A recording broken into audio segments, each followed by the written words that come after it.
Russell viper সাপ চলে আসছে মাননীয় স্পিকার। এই সাপ আসার কারণে সরকারে যখন সাপ আসে প্রকৃতিতে বেজি থাকে, এই বেজি করে কি সাপরে নিয়ন্ত্রণ করে, কিন্তু এই সরকারে দেখা যাচ্ছে বিভিন্ন জায়গায় রাসেল ভাইপার আছে কিন্তু বেজি ওই পরিমাণ নাই যে এই সাপরে ধরবে। মাননীয় স্পিকার, আপনি দেখেন এই আমাদের প্রতিষ্ঠানগুলা কত দুর্বল হয়ে গেছে। আমাদের প্রতিষ্ঠান একজন ভদ্রলোককে দুদক ধরতে পারে নাই, একজন ভদ্রলোককে এনবিআর ধরতে পারে নাই, বাংলাদেশ ফাইন্যান্সিয়াল ইন্টেলিজেন্স ইউনিট ধরতে পারে নাই, আর এনবিআর এর মতিউর রহমানকে ধরলে একটা ছাগল। ছাগল ছাড়া এই লোককে তো আপনি আনতেই পারতেন না। ছাগলের কাণ্ড হওয়ার কারণে বেনজির কাণ্ড, মাননীয় সাবেক আইজিপি উনি এত বড় হয়ে গেলেন, মন্ত্রণালয় জানলো না, মাননীয় স্বরাষ্ট্রমন্ত্রী জানলেন না। এই বাচ্চাটা এত বড় হয়ে গেল, আর কিছুদিন সুযোগ পাইলে পুরা গোপালগঞ্জ কিনে ফেলতেন এই বেনজির সাহেব।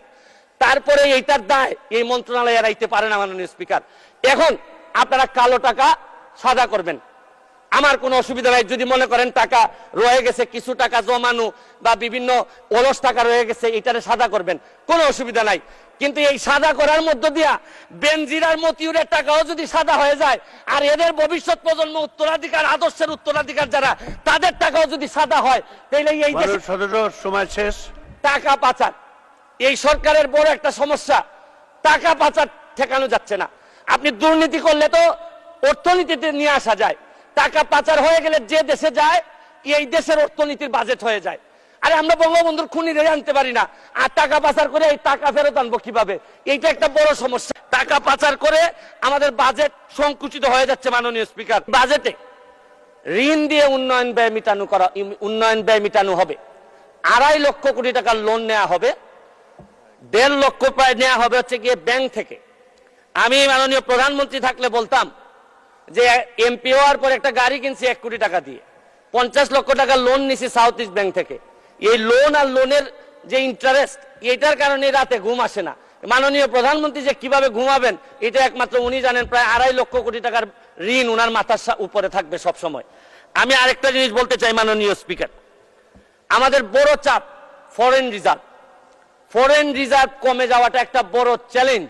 রাজস্ব নীতি করতে গিয়ে, সংকোচন করতে গিয়ে সবই ঠিক আছে মাননীয় স্পিকার, কিন্তু আমরা নিজেরা এমপিদের উপরও সংকোচন শুরু হয়ে গেল। আমাদের গাড়ির উপরও 25% একটা প্রস্তাবিত বাজেটে চলে আসলো মাননীয় স্পিকার। আমরা যে জিনিসটা বলতে চাই, কম্পেয়ার করে এই কথা বলতে চাই না স্পিকার, মাননীয় স্পিকার। কাদের সাথে কম্পেয়ার করবো আমরা? আমার এলাকায় যত অফিসার আছে সবাই এই সরকার গাড়ি দেয়, নতুন নতুন গাড়ি দেয়, আর আমাদের কিনতে হয়। তাও আমাদের ট্যাক্স মওকুফ করার কথা 25% এখন দিতে হবে। কিন্তু আমি মাননীয় প্রধানমন্ত্রী হইলে বলতাম, গত পরশুদিন আমি তো গাড়ি পেয়ে গেছি মাননীয় স্পিকার। গাড়ি পেয়ে বলবেন, আমি গাড়ি পেয়ে গেছি, আমারে তো কোনো ট্যাক্স নেয় নাই মাননীয় স্পিকার। তবে আমি মাননীয় প্রধানমন্ত্রীকে বলবো যে আমি যেহেতু ট্যাক্সবিহীন গাড়ি নিয়েই আসছি, আমার অন্যান্য কলিগরা তো আনতে পারেন নাই। আপনারা, আমি যেহেতু এটা আমাকে ফ্রি দিলেন আর অন্যান্য আমার কলিগরা ফ্রি পাবেন, এটা ডিসক্রিমিনেশন হয় মাননীয় স্পিকার। তারপরে আমি মহান সংসদে বলে দিচ্ছি, তারপরে যদি মনে করেন দেশের স্বার্থে 25% নিবেনই আমাদের উপর, যতই কষ্ট হোক, মানবতার মা উনি, উনার বিরুদ্ধে আমরা কোনো কথা বলতে পারবো না। হয়তো উনি দেশের স্বার্থেই বলেন, তারপরে বলবো যদি উনি নিশ্চিতি নিতেই চান, তাহলে আমার টাকাটা আমি কথা দিচ্ছি যে উনি যেদিন বাজেট পাস করবেন এই 25% টাকা আমি নিজে নিয়ে এনবিআর এর কাছে দিয়ে আসবো মাননীয়।